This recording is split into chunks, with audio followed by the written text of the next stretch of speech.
Olá, amores! Amadinhos, bora para mais uma aula. Hoje a gente vai falar sobre a regulação hormonal do metabolismo do cálcio e do fosfato. Resumindo, o cálcio e o fosfato são essenciais para o nosso dia a dia, né? Por exemplo, a gente fala muito do cálcio nos ossos, né? E dentes. Imagine aí você, como é que fala? Tá andando e cai de repente, né? Porque não tem força, não tem estrutura. A gente nunca ia conseguir caminhar. Então, o osso, ele é extremamente importante pra gente. Só que para manter essa rigidez, a gente depende do cálcio. Então, a gente vai falar hoje do cálcio e do fosfato e nas importâncias dela. Bom, vamos lá. A importância do cálcio. O cálcio é um íon mineral mais abundante do ser humano. Ele é encontrado na forma ionizada livre, né? Cálcio ligado a proteínas e complexos de cálcio. O que isso significa, né? Por exemplo, gente, quando a gente fala lá em microbiologia ou no começo da fisiologia mesmo, a gente vê, né, na potencial, né, na membrana plasmática, a entrada de cálcio, a saída de cloreto, enfim, ó, o cálcio por aí andando. Mas enfim, em nível um pouco mais macro, ele serve para coagulação sanguínea. O que é coagulação? Eu fiz uma ferida e se você, por exemplo, não tivesse uma coagulação sanguínea adequada, uma ferida que tivesse, você não conseguiria fechar, né? Porque o coágulo é o processo que transforma o sangue líquido em um coágulo sólido, e esse sólido ajuda, né, em questão de hemorragias. A sinalização intracelular, acabamos de falar, a manutenção do potencial de membrana, a contração muscular, ela é importante. As cristas de essa palavra é muito importante, gente, hidroxiapatita. O que isso significa? Elas são aqui da resistência ao tecido ósseo. Então, se você tem uma boa estrutura, o seu osso tá rígido, se você tem um tipo de um esmalte no dente, é por causa da hidroxiapatita. A gente vai falar um pouco mais dela mais pra frente, tá bom? Agora, Opa, desculpa. Absorção do cálcio. Como é que nós absorvemos o cálcio? Desculpa aqui, ó. O que influencia a quantidade de cálcio no organismo? É o que você come. Então, dietas ricas em fósforos, né? Elas são importantes. A gente tá vendo aqui algumas imagens aleatórias, né? O ovo, o leite, a carne, são esses os alimentos, né? E além disso, a lactose, a gente fala muito, né, para tomar leite, para ajudar no osso. Ah, vai lá, ou as suas mães, a avó fala assim: "Nossa, vai tomar uma vitamina D". Gente, vitamina D, a exposição da luz, ela também ajuda na quantidade de cálcio no nosso organismo. Alguns aminoácidos vêm de proteínas, por isso que a gente tá falando de ovo, de carne, de leite. Por que a proteína, Jéssica? Porque elas formam complexos solúveis com cálcio, que facilita a absorção. Então, o cálcio por si só, a gente comenta às vezes, não vai absorver tanto quanto se tivesse uma proteína, que ela ajuda muito nesse processo. Agora, como é que funciona a absorção do cálcio? Ela pode ser de maneira ativa e passiva. O que é esse ativa e passiva? A gente agora vai ter que ir lá lembrar, né, da fisiologia mesmo, lá no começo, que por exemplo, quando a gente fala muito sobre bomba de sódio e potássio, ó, ele é contra o gradiente de concentração, então ele é ativo. Ah, ele é um passivo, ele é difusão, ele é a favor do gradiente de concentração. Só para a gente lembrar o que é concentração, aí, né, gradiente de concentração, vamos lá. Mecanismo ativo é o transcelular. Ocorre no intestino delgado e ele é transporte ativo. Então, vamos lá. Vamos supor que eu estou... Gente, eu não sei se vocês... É que eu morei em São Paulo. Gente, 5 da tarde, o trem, ele parece uma... Opa, desculpa. Ele parece uma lata de sardinha. Teve uma vez que até o meu pulmão chegou a ser comprimido mesmo, sabe? Foi uma sensação muito ruim. Mas é isso que a gente vai pensar. Vamos pensar então no ônibus, que é mais realidade de Uberlândia. Então, esse é o meu ônibus, né? Nossa, parece mais um caminhão, mas enfim, né? O ônibus tá aqui. E aí, eu tenho que entrar, eu, Jéssica, com meu cabelinho aqui, eu preciso entrar no ônibus. Só que o ônibus tá lotado. E nesse lotado, eu tenho que entrar. Vocês concordam comigo que se tá cheio de gente aqui, eu vou ter que fazer muito esforço? Eu vou ter que ativar muito o meu esforço? Por quê? Eu tenho que ser muito ativa para tentar entrar? Porque eu tô indo contra o gradiente de concentração de pessoas nesse caso, correto? Agora, é só pular pro passivo. Faz de conta que agora eu tô aqui no meu ônibus. E agora eu tô saindo. Eu cheguei no meu ponto de destino e agora, mas ainda tá lotado. Ainda tá lotado e eu tô aqui, né? O que eu vou fazer? As pessoas não precisam fazer esforço nenhum. Elas mesmas vão me empurrar para fora, né? Ou seja, do mais concentrado, eu tô aqui dentro do ônibus que tô muito concentrado para o menos concentrado, que é a rua, né? Que não tem tanta lotação desse jeito. Então, é isso que significa mais concentrado para o menos. Na questão ativa, por eu ter que fazer esse esforço para entrar dentro do ônibus lotado, eu vou fazer o ativo, eu vou ir contra o gradiente de concentração, ok? E nesse mecanismo transcelular, quem me ajuda muito é a vitamina D, que aumenta a expressão de proteínas envolvidas no transporte do cálcio. Então, lembra que eu falei que é importante a gente comer proteínas? Porque essas proteínas vão ajudar a absorver o cálcio.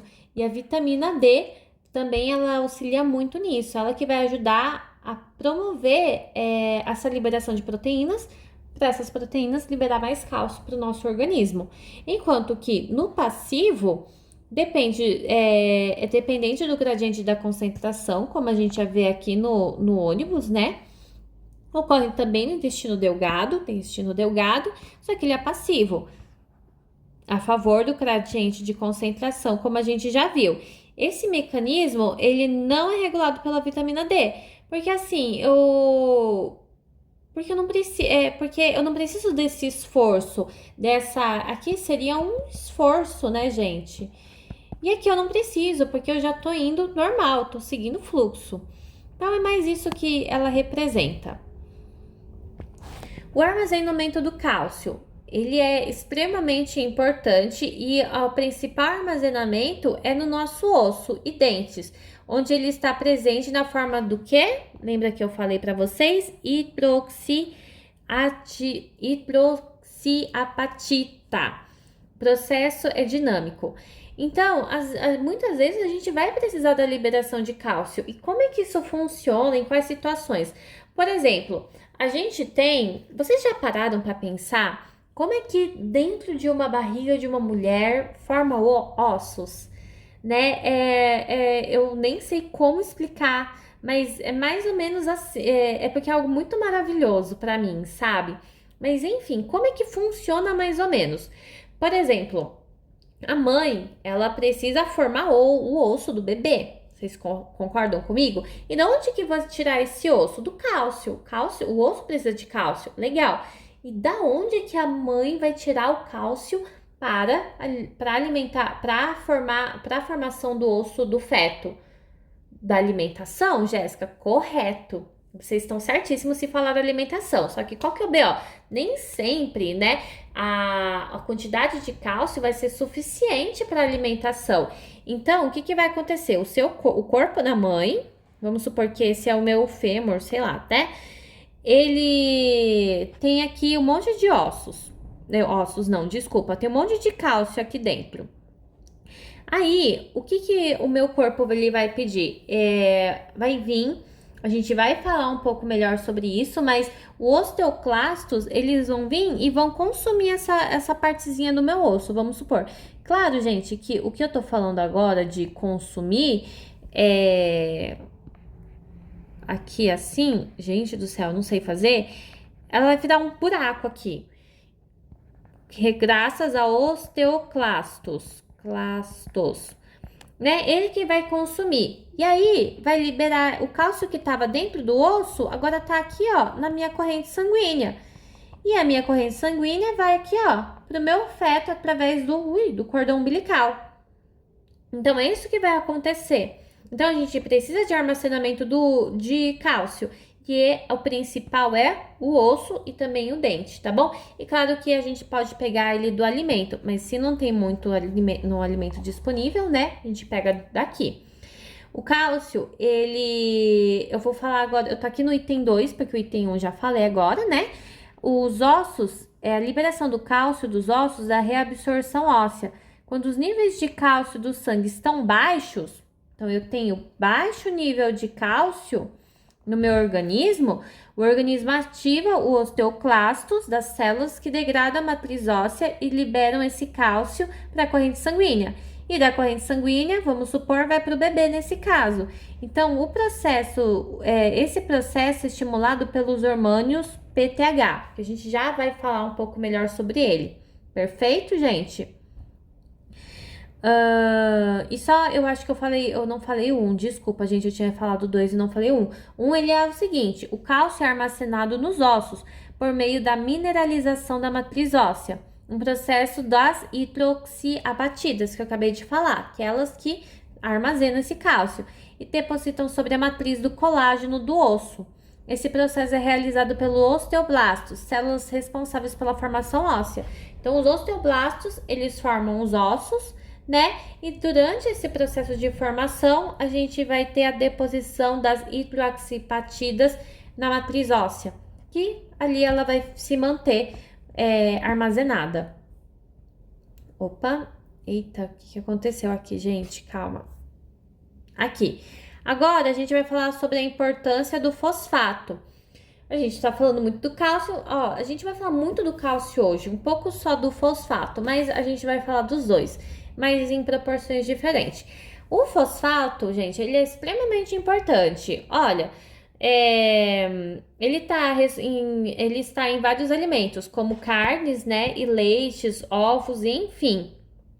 O intestino delgado é o lugar mais importante para a absorção de fosfato. Gente, na verdade, o intestino delgado, ele é responsável pela maioria da absorção de tudo, principalmente do cálcio e do fosfato, né? Mas assim, até mesmo de água. Vocês já repararam que, por exemplo, assim, nossa, a água que a gente bebe, ela também vai passar, quando a gente bebe água, ela é transparente. Só que essa água também vai para a corrente sanguínea. E quando a gente se corta, a água que a gente tomou virou sangue. Vocês já pararam para pensar o quanto isso é estranho e interessante? O que está acontecendo? A água que a gente toma, o H2O, lá no intestino ele é absorvido, ele vai sofrer todo o processo para gerar sangue, para estar em outros lugares. Então, intestino delgado é praticamente onde tudo vai acontecer. Então, se tiver uma alternativa, chuta no delgado, tá bom? Nesse sentido. Mas, ó, só pra gente acabar, tampões, ó, ATP, energia, adenosida trifosfato, ó quem tá aqui. DNA, a pentose, a gente vê que ela é formada pelos anéis, pela guanina, citosina, e elas juntas, elas formam também o negócio do fosfato. Fosforilização oxidativa, gente, ATP, energia, né? E assim vai. Mas só para a gente finalizar um pouco essa parte, a função metabólica dos ossos prevalece sobre a função estrutural, na medida em que o cálcio e os outros minerais são removidos diante da necessidade sistêmica a despeito da integridade estrutural do esqueleto. O que isso significa, Jéssica? Significa que a função metabólica, que é o que a gente vai falar agora, que é dar esse cálcio para o organismo, né, para fazer uma parte na célula, né, por exemplo, no controle de funções celulares, como a contração, a secreção, ou até mesmo como a gente falou, às vezes é mais importante na maternidade, vamos dizer assim, para a mãe, o corpo que faz isso, ele escolhe muito mais o bebê do que do que a própria mãe, entendeu? Então, a função estrutural, a função desses ossos, ela acaba sendo secundária quando a gente vai analisar daqui para frente a importância dele em todo o organismo e não apenas em manter você em pé. Agora, vamos falar um pouco sobre a função do parateormônio, que é glândulas onde fica glândulas do PTH. Gente, quando eu falo de parateormônio, eu tô falando de PTH, ok? O parateormônio, ele está, as glândulas dele, ele é liberado atrás da tireoide, e a tireoide, que são 4 glândulas, atrás da tireoide, e a tireoide está localizada, vamos dizer assim, praticamente no pescoço, tá? Sem uma variação anatômica. Qual que é a função do parateormônio? Concentração de cálcio e fosfato no sangue. Ele que controla isso daqui. Então, a função dele é regular a atividade celular nos ossos, protege o corpo contra a hipocalcemia. Agora sim, é muito importante, daqui para frente a gente vai falar muito sobre isso daqui. Calcemia é a quantidade de cálcio que você tem no sangue. Então vamos lá. Hipo é baixo. Calcemia, quantidade de sangue.